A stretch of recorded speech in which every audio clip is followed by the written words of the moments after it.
I'll start. When when I was 16, my grandmother passed away from lung cancer. I was with her every weekend growing up as a kid, and I was right at bedside when she took her last breath. And this opportunity came to me 11.5 years ago to get into the industry. It was my way of giving back and maybe hopefully preventing another teenager from watching their grandparent or parent wither away and die because of lung cancer. Mm-hmm. I was a smoker for a very long time. My daughter used to, she would just always be ragging on me because I would be, every time that I lit up a cigarette, and it got me thinking that I should, look into something different, try to quit smoking.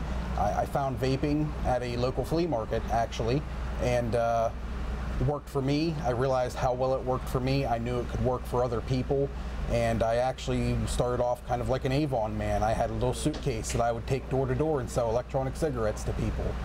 So that's, I've helped all of my family members quit smoking at this point as well, so that's why it's very important to me.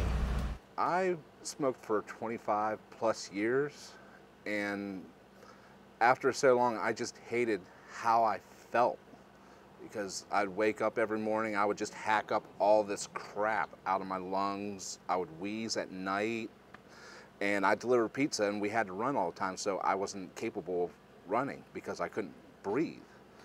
And I had a couple friends who introduced me into it probably about, like, I'm gonna say almost 6 years ago. And I thought it was nothing at first, and then I tried it, and like normal people when they first tried it, I coughed, but it was just my body just adjusting, and I absolutely fell in love with it. I could breathe again, and there was nothing here, so everywhere you had to go at least a half hour to find anybody who knew anything. So I just self-educated myself as much as I could, and felt that there needed to be something more local for the people here to help them get away from these disgusting habit. I was a smoker for 13 years, lead singer of a band. I noticed that I was having trouble hitting notes, holding notes, coughing in the middle of a song. It really doesn't look good. So I tried the patches, I tried the gum, tried the lozenges, nothing worked. Got introduced to vaping, and within the first couple weeks, being at practice, sounding better, hitting higher notes, lasting longer on breaths. I can play a full set without coughing, and I stuck with it. And I noticed I kept getting better and better and better. So I had to do something because it was actually affecting me being a vocalist. Yeah, I started smoking when I was 12 at the bus stop, and by the time I was 13, I was a full-blown smoker.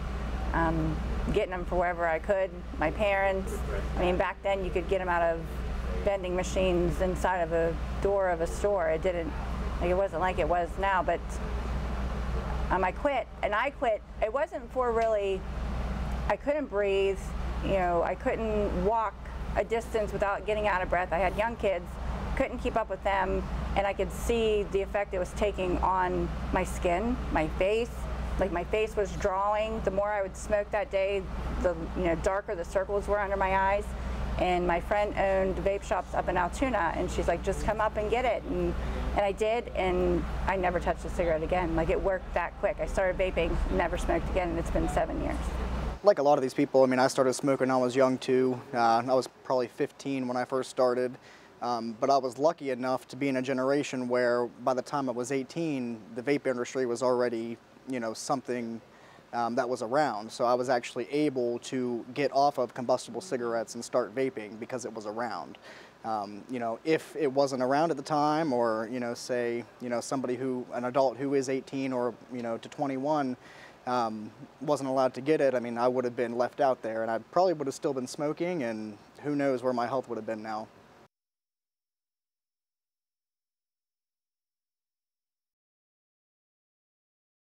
Definitely, I think there is a youth usage issue. To use the word teenage epidemic wasn't done by accident. The FDA did a study focus group on it, and those two words skewed higher than anything else that they had, causing the most outrage. So that's what they went with. Is there a problem with underage folks getting their hands on the product? Absolutely. Is it coming from the stores? No. Our industry, especially our store shops, they do an amazing job. So proud of the job that we do with IDing at the front door. at our tester stations. And then at state law, you have to have a third-party verification at your register. So we take great pride in protecting that right for our customers and for for us. I think the problem is somewhere else along the chain, and I look at the internet. If you're a 16-year-old kid, have a credit card, debit card, you can go right online, you search vaping product, check out, and it has a little box that says, "Are you 18?" As long as you have a debit card, credit card, you hit that box, product's on its way. Yeah.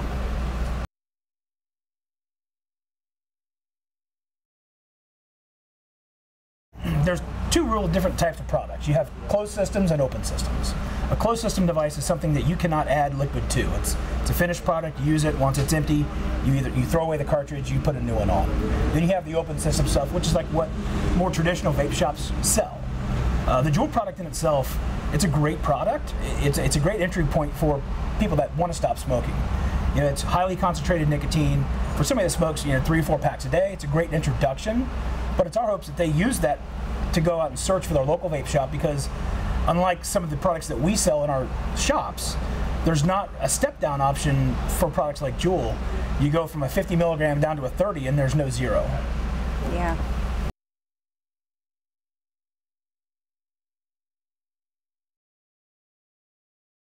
You can't really consider Juul smoking or vapor smoking. It's two different things. Vapor products don't contain tobacco, and there's no combustion. Cigarettes contain tobacco and about 9,000 other chemicals, and you actually have to light it on fire, so there's combustion there. So to confuse the two, or to put the two together, is actually a little bit of a misleading statement. I think it's opening a new group of folks to the use of nicotine, which we know by the FDA's own classification, they classify it just the same as caffeine.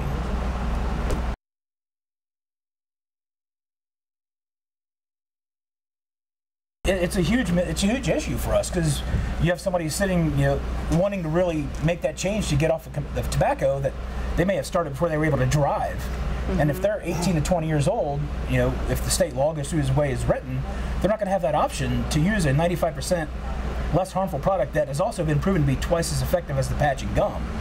They're not going to be able to do it, so they're more than likely going to take their money, give it to their friend, for their friend to go out and buy them cigarettes, because they understand what a cigarette is.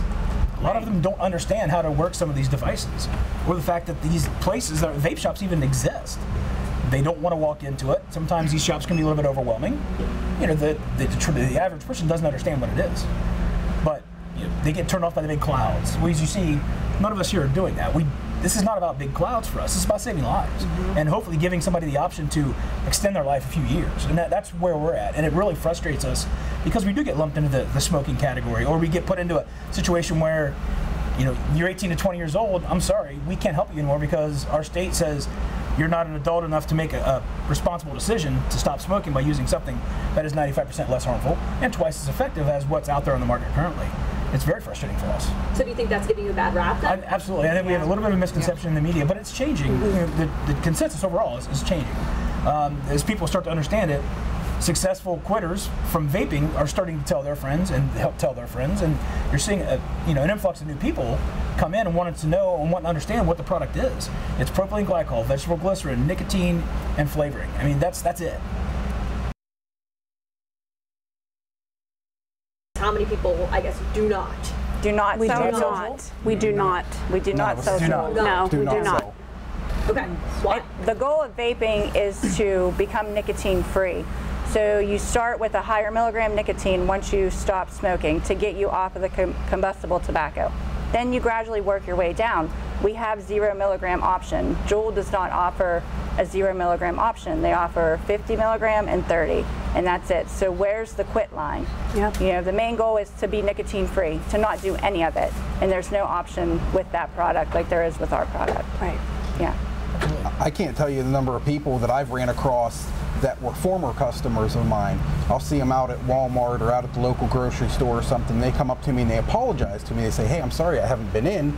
I completely quit vaping as well. I'm not smoking now. I'm not vaping now." And I say that's wonderful. Yeah. That was the point in this. I didn't want to create you know, somebody that had to come in all the time. I just wanted to make sure that you weren't smoking anymore, and we've accomplished that. And I congratulate them, and I'm happy to hear things like that. That's the goal. Like my dad was a 3-pack-a-day smoker. He went from 12 to 6 to 3 to 0, and he doesn't vape at all anymore. And it took 2 years, That's but awesome. he did it. Yeah. That's awesome. It's the most good. And for most of those people that quit vaping, they might not come in anymore, but now they're going to tell their friends how a success story for them, and we might get 5 new customers or 10 new customers that come in because their friend was able to quit using our devices.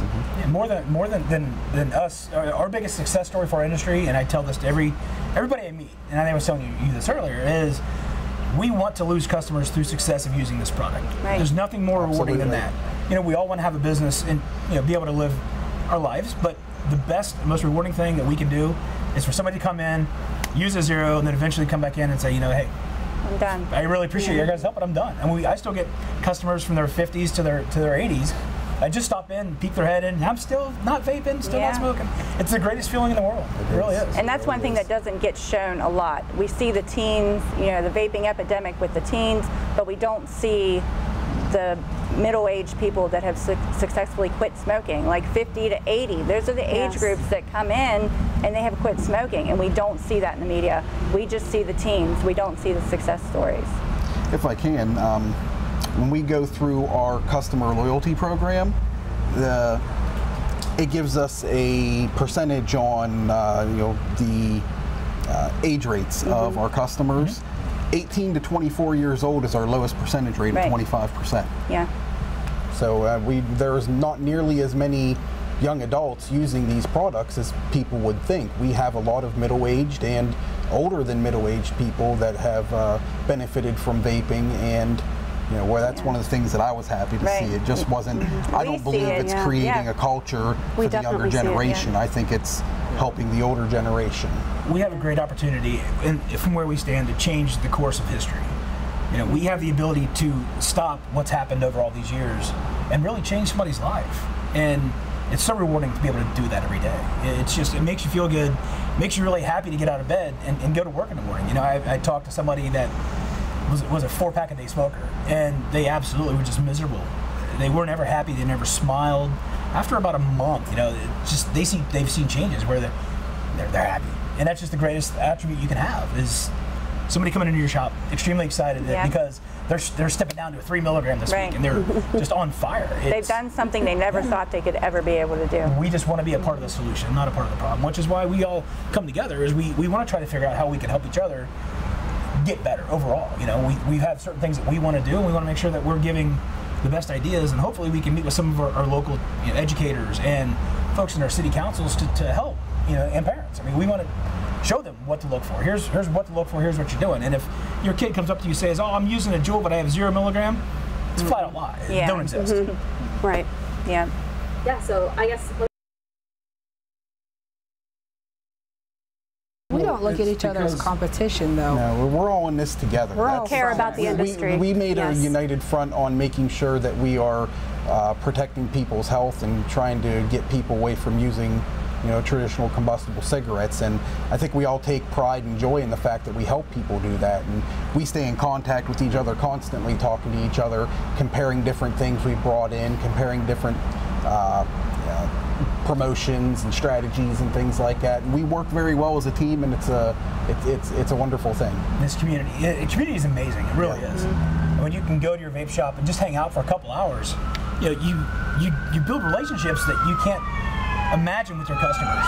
And sometimes it gets a little worrisome when you don't see, you know, Rick come in 2 weeks. You start wondering if he got into a wreck or something, because it's just the way we are. And, you know, Jared will call Will. I looked at you and I was thinking of Will. Sorry. Jared will call Will and say, "I haven't seen Jake in a couple weeks. You know, is he okay?" And that's just the way we are. How do you think these kids are getting these?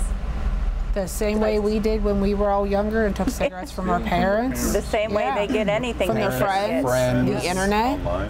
It's so easy. Like James said, I mean, you got a credit card, you got someone's birthday. There you go. It's on its way. And they can take the protections on the internet so much further. They could make them require a picture ID, and then upon delivery, they could require the delivery person to verify said ID when they deliver. And that's, you know, we have an online business that we run, and that's the way we do it. We go the extra mile, and I think that's something that needs to be done and addressed nationally. I have a couple distributors that actually requested my ID when we first set up with them, and I thought that was really awesome, honestly. Which that's a good way, but most of them it says, are you 18? You say yes, and you're in. Yep. But never underestimate a child that, you know, a young adult wants something, they're going to get it. Oh, yeah. Some cases are, Mom, I need this flash drive for school. And quick look at the screen, looks like a USB flash drive. Oh yeah, here you go. And next thing you know, it's ordered in the mail under Mom's name. Yeah. You don't know. We can't control what happens out there. Yeah. On the internet. We can only control what happens inside our four walls. We can't control technology. To buy for their children. Yeah. We have parents coming in wanting to buy for their kids, and they get upset when we say no. And they're like, well, I'm the parent. And I'm like, well, it's still illegal. Doesn't matter, it's illegal. Yeah, and I mean, a lot of that comes down to just education too, but unfortunately, you know, our government makes it hard for us to actually educate people as well. I mean, there's regulations on what we can and can't say as far as health benefits go, and it's unfortunate because we all know how it makes us feel and how it's helped so many people, but we just can't express that to people the way that we should be able to. Yeah.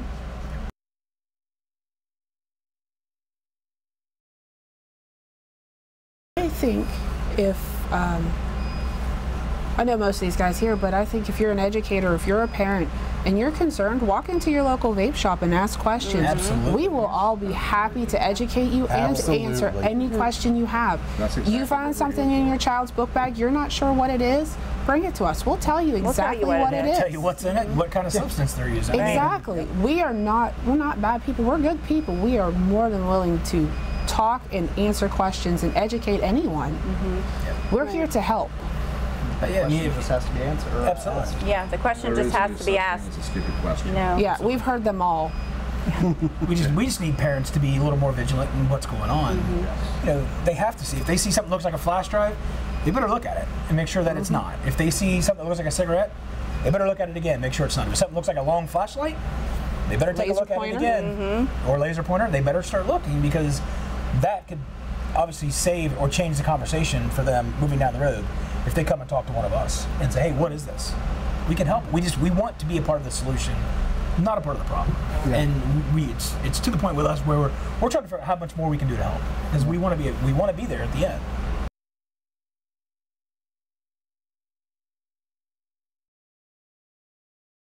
To me, vapor is vapor. You know, except for when it's liquid THC. Right. We shouldn't call it vaping. Exactly. No. The one thing that we strive for really hard in this industry is, when this industry first came to light, everything was an e-cigarette. Worst thing we could have done, because it put us in a whole different box as far as the industry went. Over the last few years, we used to also call liquid e-juice. Juice is not something that you vape. Juice is something you drink. So we've really tried to push back on the use of the word juice, the use of the word e-cigarette, because we want to be more of a true representation of what we are. We're e-liquid and we're vapor product, and that's just it.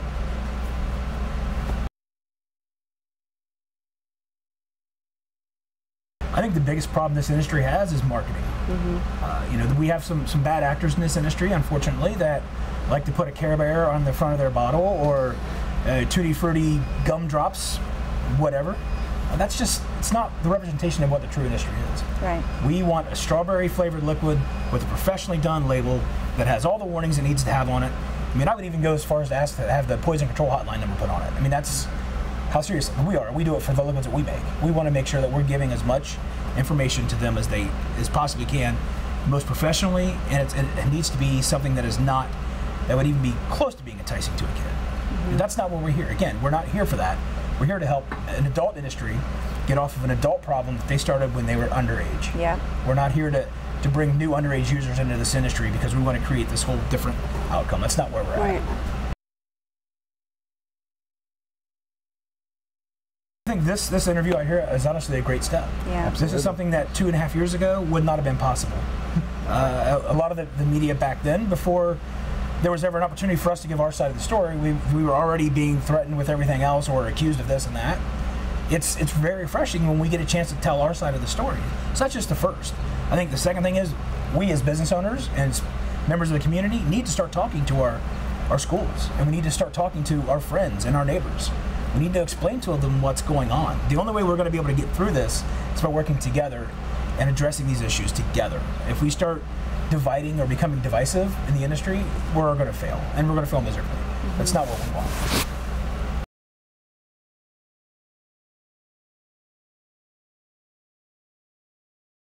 I tell my kids all the time, vaping is safer than combustible tobacco. It doesn't mean it's safe for you to use. It is nicotine, and nicotine is an addictive substance, and it's illegal. If you're under the age of 18, it is illegal for you to have a vape. You know, there's laws, and you have to follow the laws, and that's what I tell my kids. You know, they're not allowed legally, and that's just it. You know. I can't tell you the number of times that we've had a young adult come in, 18, maybe 19 years old. His friend, her friend vapes, and they want to do it just because they want to do it. And they don't never even had smoke. A prior, they don't smoke. They've never had a prior addiction to nicotine before that, and then they get mad at me when I refuse to sell to them. Yeah. And I there has been more than a handful of times where I have absolutely refused to sell because there was no reason for that person to be purchasing that product. They did not have a prior nicotine or ask them addiction. Why. Like, why do you want nicotine? Yeah, exactly. Like, why do you want nicotine in your e-liquid when you've never smoked? There's no point. Why start a habit when you don't have one? Yeah, exactly. Because it's not just the nicotine that we get addicted to. It's that oral fixation. It is. Yeah. That was one of the biggest reasons I couldn't quit smoking.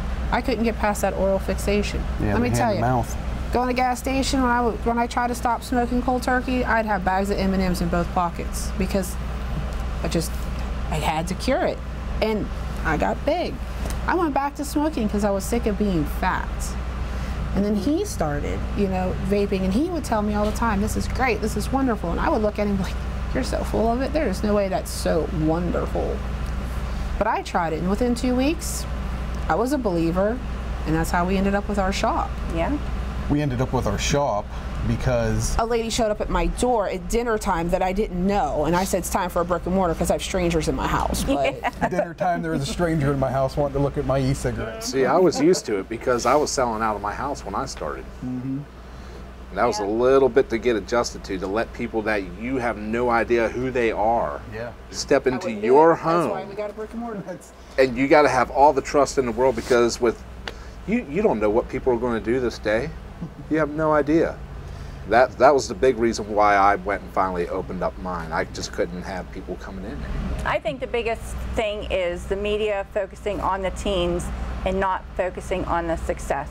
Yeah. Well, I mean, the older generation. If you Google vaping, what's the first thing that pops up? You got all these young kids with these big devices blowing big clouds and doing tricks. So people that don't know anything about they think it's a that's joke. the first thing they see, and that's what they envision us as. Right. A bunch of young adults blowing big clouds and doing tricks. When actually, when the vape clears, we're just a bunch of normal people that just want to stop smoking. That's all it is. Yeah. That what you saw in that Google search is probably only about 10% of the vaping world. It's just a small amount of people that want their 15 minutes in fame. Yep.